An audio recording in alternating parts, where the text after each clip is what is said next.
Baik, saya akan membacakan kebenaran firman Tuhan yang terambil dari Kitab Keluaran 13 ayat 1 sampai 22.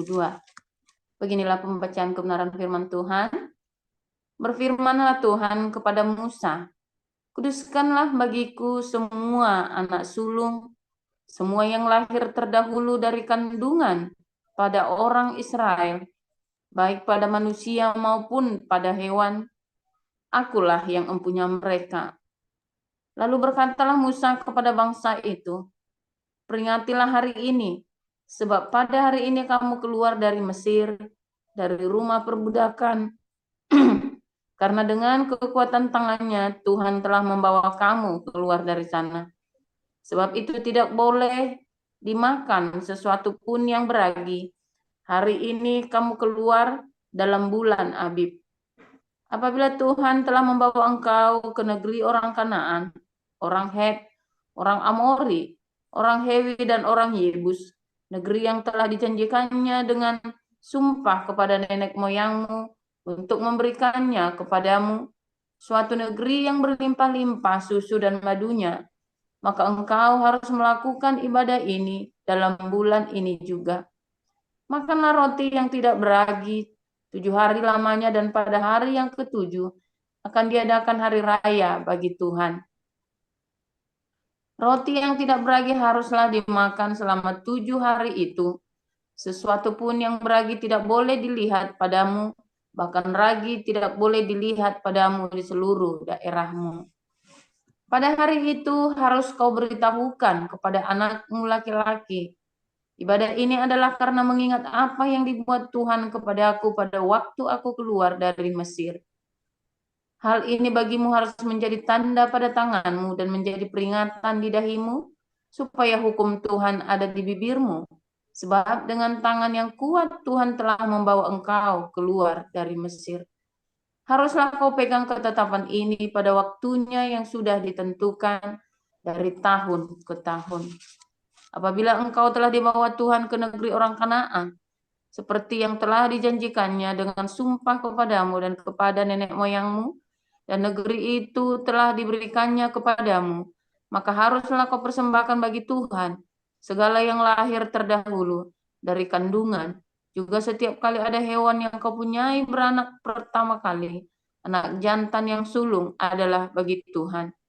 Tetapi setiap anak keledai yang lahir terdahulu, kau tebuslah dengan seekor domba, atau jika engkau tidak menebusnya, engkau harus mematahkan batang lehernya. Tetapi mengenai manusia, setiap anak sulung di antara anak-anakmu lelaki, haruslah kau tebus. Dan apabila anakmu akan bertanya kepadamu di kemudian hari, apakah artinya itu? Maka haruslah engkau berkata kepadanya, dengan kekuatan tangannya Tuhan telah membawa kita keluar dari Mesir, dari rumah perbudakan.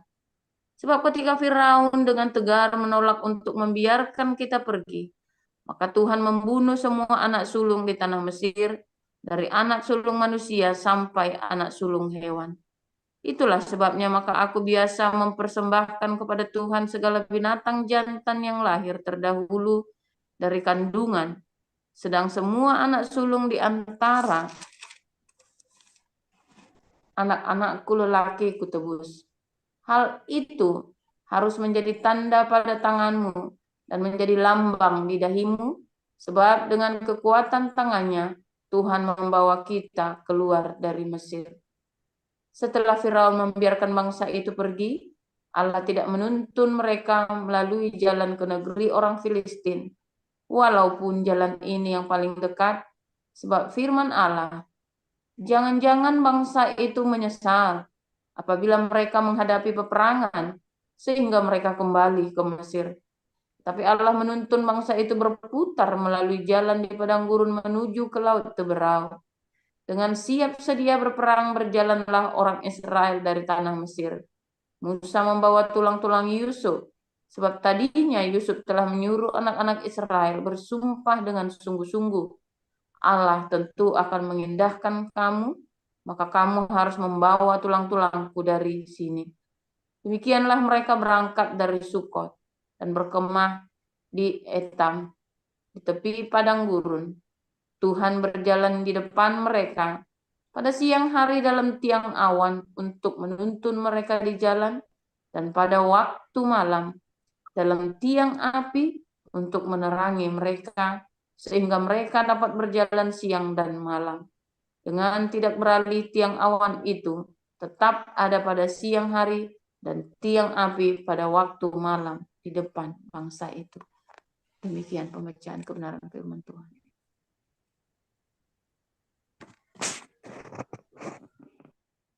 Silahkan dilanjutkan Bu Marjuni.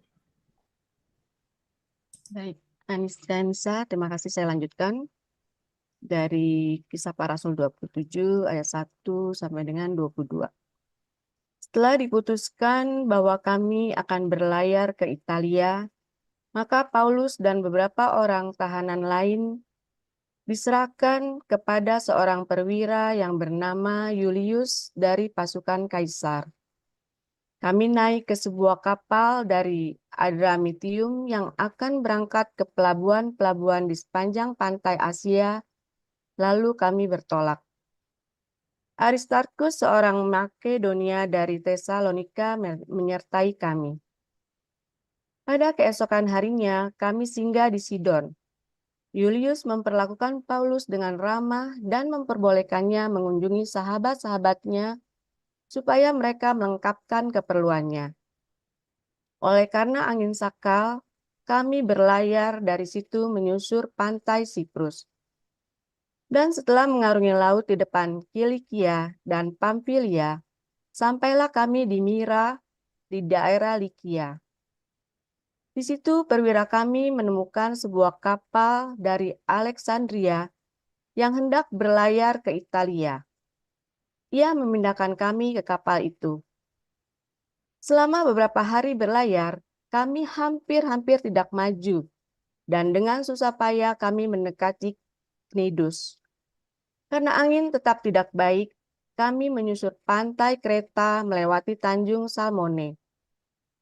Sesudah kami dengan susah payah melewati tanjung itu, sampailah kami di sebuah tempat bernama Pelabuhan Indah, dekat kota Lasea.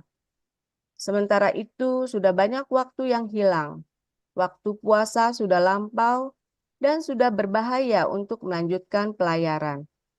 Sebab itu Paulus memperingatkan mereka, katanya, "Saudara-saudara, aku lihat bahwa pelayaran kita akan mendatangkan kesukaran-kesukaran dan kerugian besar, bukan saja bagi muatan dan kapal, tetapi juga bagi nyawa kita."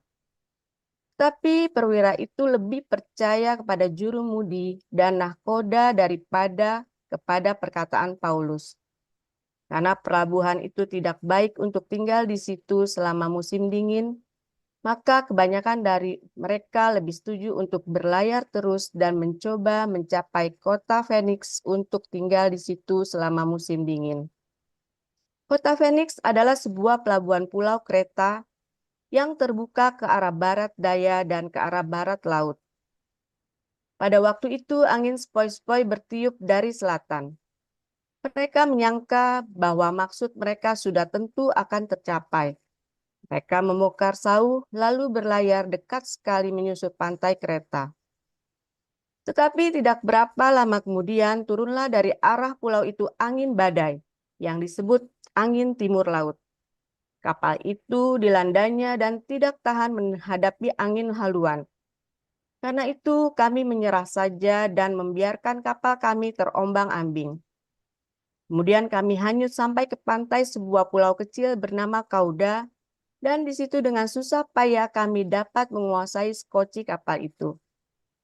Dan setelah skoci itu dinaikkan ke atas kapal, mereka memasang alat-alat penolong dengan meliliti kapal itu dengan tali.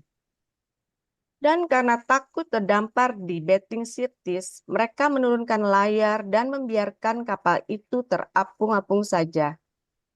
Karena kami sangat hebat diombang-ambingkan angin badai, maka pada keesokan harinya mereka mulai membuang muatan kapal ke laut.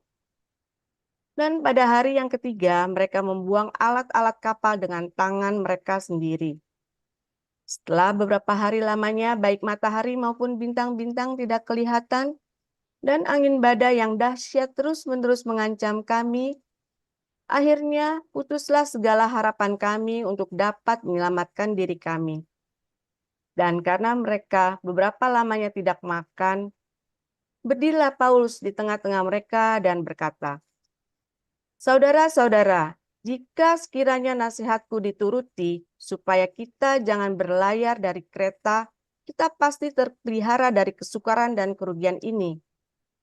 Tetapi sekarang juga dalam kesukaran ini, aku menasihatkan kamu supaya kamu tetap bertabah hati, sebab tidak seorang pun di antara kamu yang akan binasa, kecuali kapal ini." Demikian. Ayat 23. Karena tadi malam seorang malaikat dari Allah, yaitu dari Allah yang aku sembah sebagai miliknya, berdiri di sisiku, dan ia berkata, "Jangan takut, Paulus. Engkau harus menghadap Kaisar. Dan sesungguhnya oleh karunia Allah, maka semua orang yang ada bersama-sama dengan engkau di kapal ini akan selamat karena engkau. Sebab itu, tabahkanlah hatimu, saudara-saudara.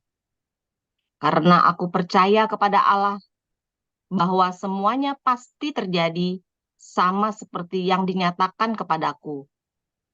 Namun kita harus mendamparkan kapal ini di salah satu pulau.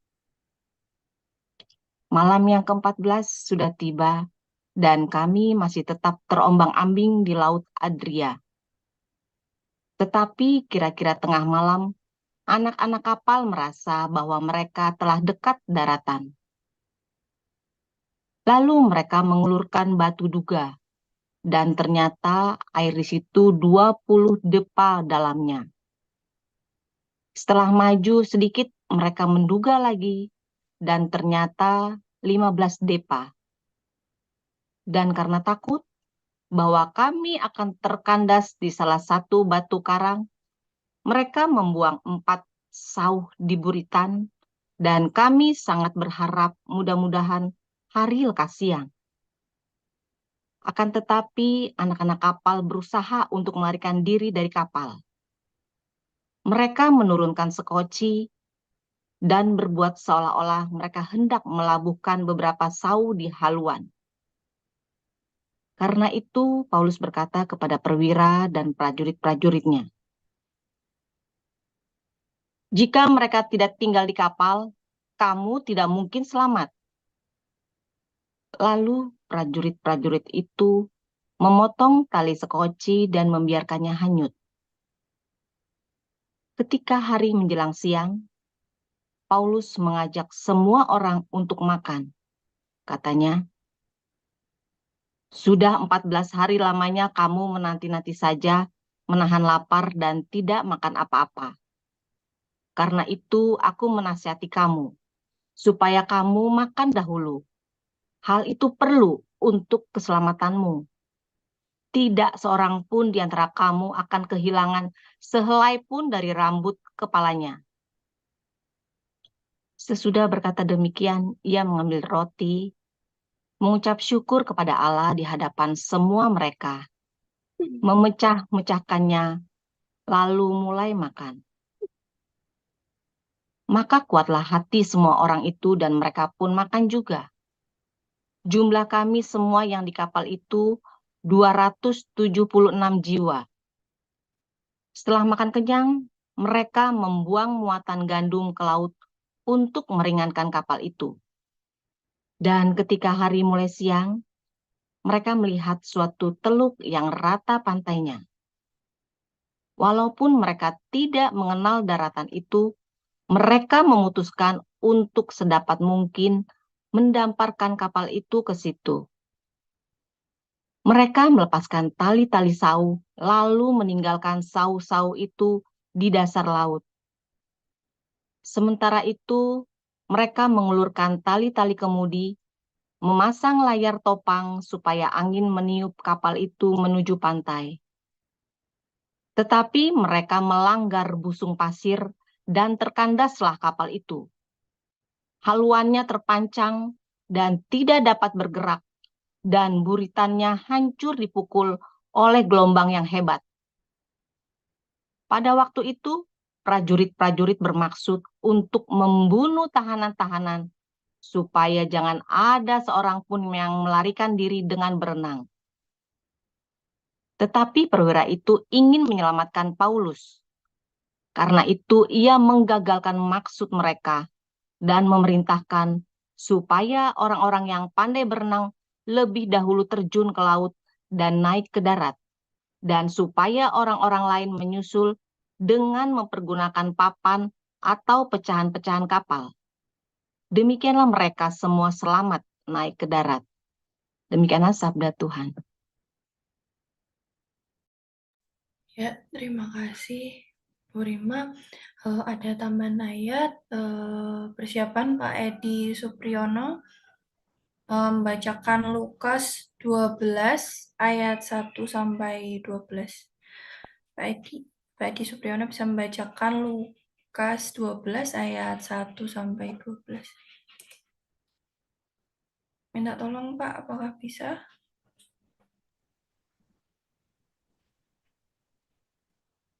Lukas. Oke. Lanjut. Silakan. Oke. Lukas 12 Ayat 1 sampai 12. Lukas 12 ayat 1 sampai 12.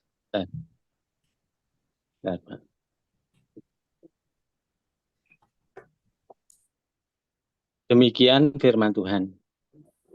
Sementara itu beribu-ribu orang banyak telah berkerumun sehingga mereka berdesak-desakan. Lalu Yesus mulai mengajar pertama-tama kepada murid-muridnya, katanya, waspadalah terhadap ragi, yaitu kemunafikan orang Farisi. Tidak ada sesuatu pun yang tertutup yang tidak akan dibuka, dan tidak ada sesuatu pun yang tersembunyi yang tidak akan diketahui. Karena itu apa yang kamu katakan dalam gelap akan kedengaran dalam terang. Dan apa yang kamu bisikkan ke telinga di dalam kamar akan diberitakan dari atas atap rumah. Aku berkata kepadamu, hai sahabat-sahabatku, janganlah kamu takut terhadap mereka yang dapat membunuh tubuh dan kemudian tidak dapat berbuat apa-apa lagi. Aku akan menunjukkan kepada kamu siapakah yang harus kamu takuti. Takutilah dia yang telah membunuh, mempunyai kuasa untuk melemparkan orang ke dalam neraka. Sesungguhnya aku berkata kepadamu, takutilah dia. Bukankah burung pipit dijual 5 ekor 2 duit? Sungguh pun demikian tidak seekor pun daripadanya yang dilupakan Allah. Bahkan rambut kepalamu pun terhitung semuanya. Karena itu jangan takut, karena kamu lebih berharga daripada burung pipit. Aku berkata kepadamu, setiap orang yang mengakui aku di depan manusia, Anak manusia juga akan mengakui dia di depan malaikat-malaikat Allah. Tetapi barang siapa menyangkal aku di depan manusia, ia akan disangkal di depan malaikat-malaikat Allah. Setiap orang mengatakan sesuatu melawan anak manusia, ia akan diampuni. Tetapi barang siapa menghujat Roh Kudus, ia tidak akan diampuni. Apabila orang menghadapkan kamu kepada majelis-majelis atau kepada pemerintah-pemerintah dan penguasa-penguasa, janganlah kamu khawatir bagaimana dan apa yang harus kamu katakan untuk membela dirimu. Sebab pada saat itu juga Roh Kudus akan mengajar kamu apa yang harus kamu katakan. Amin. Demikian firman Tuhan, Mbak Nisa. Amin. Terima kasih Bu Sarma, Bu Marjuni, Bu Rima, dan Pak Edi. Judul pada pagi hari ini, Badai Malaikat Israel oleh Pastor Paul. Silahkan Pastor Paul. Apakah sudah siap?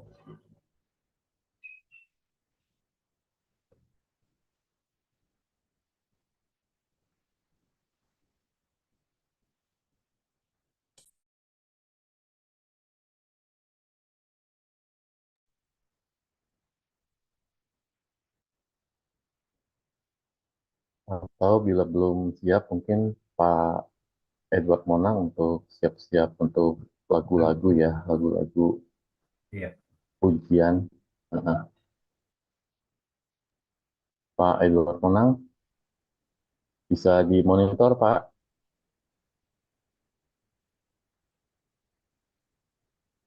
Oke, sebentar ya. Ya. Oke, sambil menunggu Pastor Paul siap, mungkin kita bisa puji-pujian dulu ya, Pak ya. Iya. Baik, baik.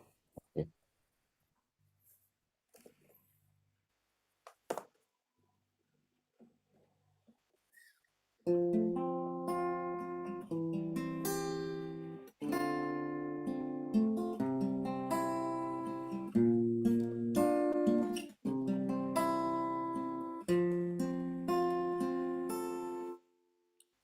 Ku mengasihi Engkau Tuhan Yesus dengan segenap hati, jiwa, dan ragaku. Ku mengasihi Engkau Tuhan Yesus dengan segenap kekuatanku memujimu. Mengasihi, mengampuni, memberkati sesamaku dan semua musuh-musuhku. Sangkal diri, pikul salib setiap hari, rendah hati dan jaga kekudusan. Ku mengasihi Engkau Tuhan Yesus dengan segenap hati, jiwa, dan ragaku. Ku mengasihi Engkau Tuhan Yesus dengan segenap kekuatanku memujimu. Bersaksi, bersedekah setiap hari, merawat sesama yang sedang menderita,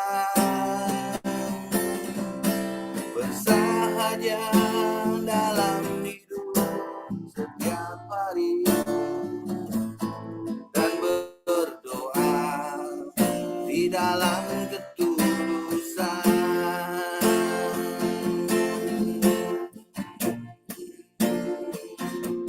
Oke, terima kasih Monang. God bless you.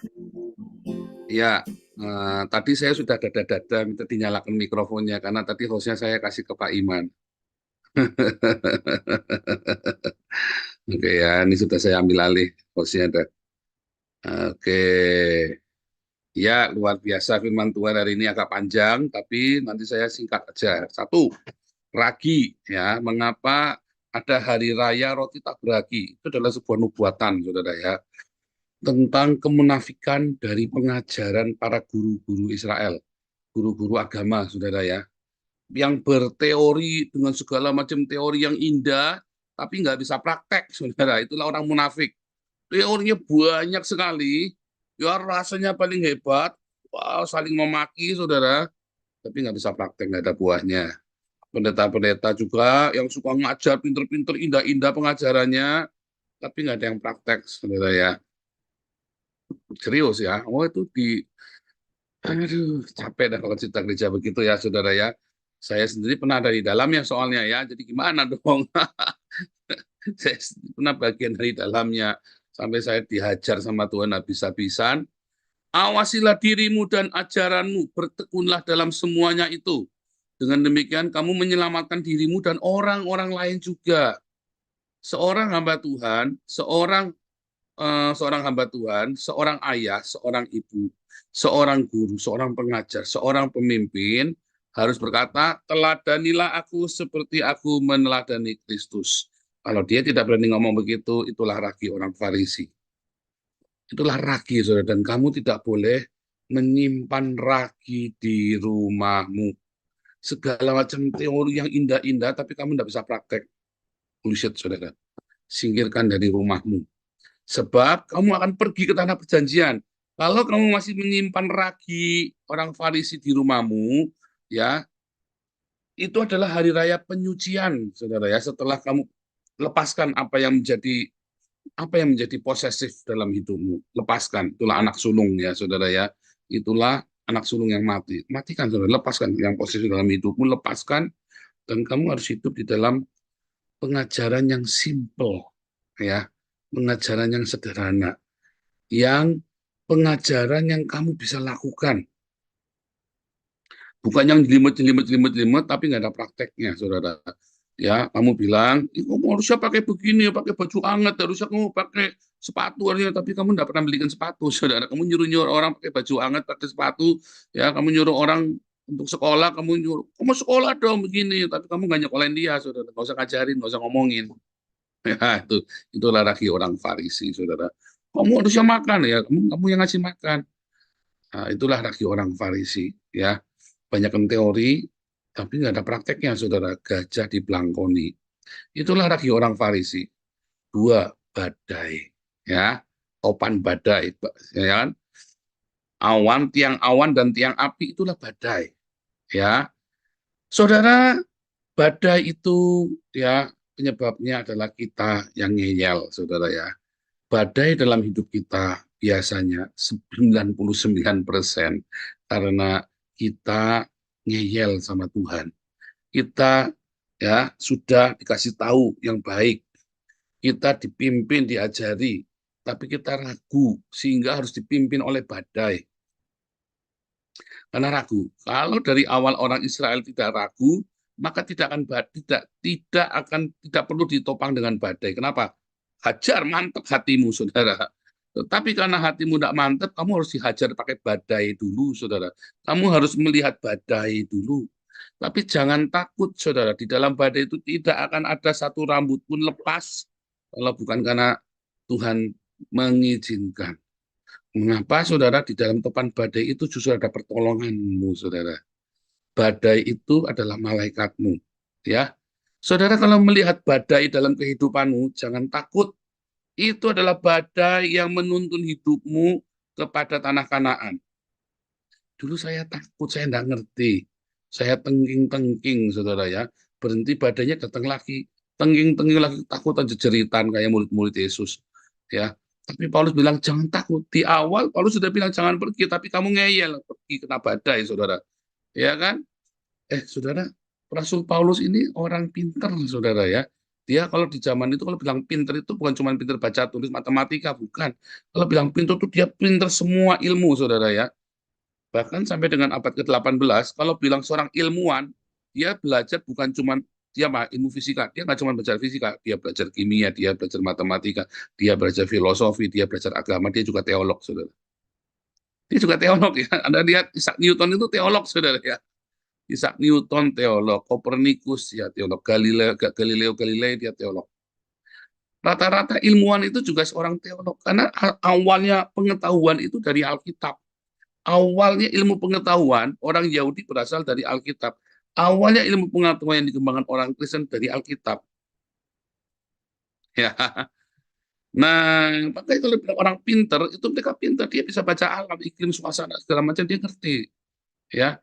Dan Paulus bilang, ini nggak baik. Kelihatannya memang baik, angin sepoi-sepoi. Tapi ini nggak baik, karena dia tahu, saudara. Dia tahu, dia belajar ilmu alam. Ya, orang Yahudi semua kalau bilang, apalagi dia disebut nabi, disebut rasul dan nabi, ya Paulus ini ya, dia tahu ilmu alam, dia ngerti. Lalu nggak nurut orang-orang ini, keminter.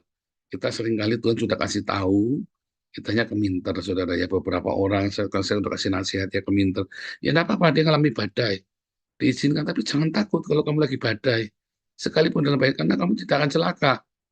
Jalani bersama dengan Tuhan Yesus. Tuhan Yesus itu jangan takut, kalau kamu tenggelam, dia juga tenggelam.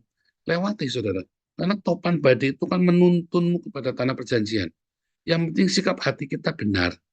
Ya, sikap hati kita jangan keras, jangan ngeyel, jangan ngotot, jangan cari pembenaran. nikmati badai itu. Kalau memang kita ada salah, akui kita salah. Kalau memang kita ada kesombongan, biarlah kita rendah hati. Kita cari Tuhan yang sungguh-sungguh di tengah badai, topan badai itu. Karena topan badai itu, kalau kamu tenang, topan badai itu kan kamu lihat ya, dia akan membawamu kepada tanah perjanjian, saudara. Topan badai itu akan menuntunmu kepada sebuah berkat. Ya, topan badai itu akan membawamu kepada hal-hal yang indah, saudara. Ya, jadi jangan takut. Dan topan badai itu yang melindungimu dari musuh yang lebih besar lagi, yaitu pasukannya Firaun, tentara Firaun yang mau bunuh kamu, saudara. Topan badai itu akan yang melindungi kamu dari bencana yang lebih mengerikan lagi, sehingga kamu dimasukkan ke topan badai. Dimasukkan ke dalam topan badai. Siapa yang mau masuk topan badai? Anda lihat kalau perampok bajak laut itu yang dia orang yang lihai ya, sudah lihai, dia jadi nakoda yang lihai, saudara, kapten kapal yang lihai. Begitu dia dikejar sama tentara Inggris itu ya, bajak laut zaman itu ya, dia akan lari ke badai, saudara. Dia akan lari ke tengah badai. Karena tentara-tentara ini, dia orang baik-baik, ini orang penjahat semua, dia orang nggak takut mati. Dia masuk ke badai, saudara. Karena tentara-tentara tentara pemerintah nggak akan berani masuk ke badai. Ya, sementara ini memang orang sudah, wah, istilahnya udah siap mati semua, masuk ke badai, lolos mereka, saudara. Mereka nggak takut dengan badai. Kita juga gitu ya. Kita itu nggak takut dengan badai. Mengapa? Karena di situ ada Tuhan Yesus bersama dengan kita. Ada nahkoda kita, juru mudi, ada Mesias bersama dengan kita. Jadi kalau kita sudah bikin salah, masuk tengah badai, nikmati badai itu, saudara, bersama dengan Tuhan Yesus. Karena badai itu akan membawamu kepada tanah perjanjian, dan kamu akan menikmati susu dan madu setelah itu. Jangan panik, jangan teriak-teriak. Tidak ada satu rambut pun lepas. Karena ada pelindungan Tuhan dalam hidupmu. Yang penting responnya benar. Kalau responmu salah, kamu nyemplung, mati, saudara. Dibilang, jangan lari, jangan nyemplung, balik ke kapal. Ya, karena malaikat Tuhan berkata, kita semua akan diselamatkan. Yang penting kamu ada Tuhan bersamamu, ada janji Tuhan bersamamu, maka percayalah, malaikat Tuhan ada di situ bersamamu, nggak akan ada yang celaka di tengah badai itu, saudara. Siapa harinya di tengah badai? Ruwet sekali rasanya. Tenang. Bukan badainya suruh tenang, kamu yang tenang. Bukan badai yang disuruh tenang, kamu yang tenang.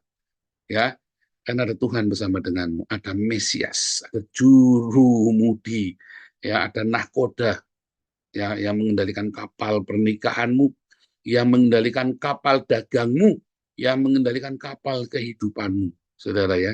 Tenang. Kalau kamu tenggelam, dia juga tenggelam bersamamu, saudara. Jadi nggak bakal tenggelam. Nikmati nanti sampai ya ke pulau harta karun. Kamu akan sampai ke tanah perjanjianmu. Nikmati susu dan madu. Ya, buang ragi orang Farisi, buang kemunafikan. Ya, simple, lakukan firman Tuhan. Mengasihi, mengampuni, memberkati. Ya, hidup bersahaja setiap hari. Ya, rendah hati, berdiakonia, militan. Ya, buang ragi orang Farisi. Caranya begitu, saudara. Ya, jangan kebanyakan teori, jangan kebanyakan Trinitas, Oneness, mumet sudah nggak usah turutin. Ya, itu biar saya saja buat ngaplokin mereka. Saya memang sekolah buat nampolin mereka. Kamu tidak perlu sekolah jadi dokter teologi, ya, buat melakukan apa yang Tuhan Yesus ajarkan. Simple. Ya, saya jadi dokter teologi cuma buat tampol-tampolan aja, saudara. Ya kan? Kalau enggak kan nggak seru, saudara. YouTube-nya nggak ada yang datang nanti kalau nggak tampol-tampolan. Tapi untuk menghadapi kehidupan nggak perlu jadi dokter teologi, saudara. Nggak perlu sekolah di HIPA, sekolah di High Kiosk Bible College aja. Ya. Nah, kedua, masuk dalam badai, menikmati, responi dengan benar. Yesus adalah juru mudi.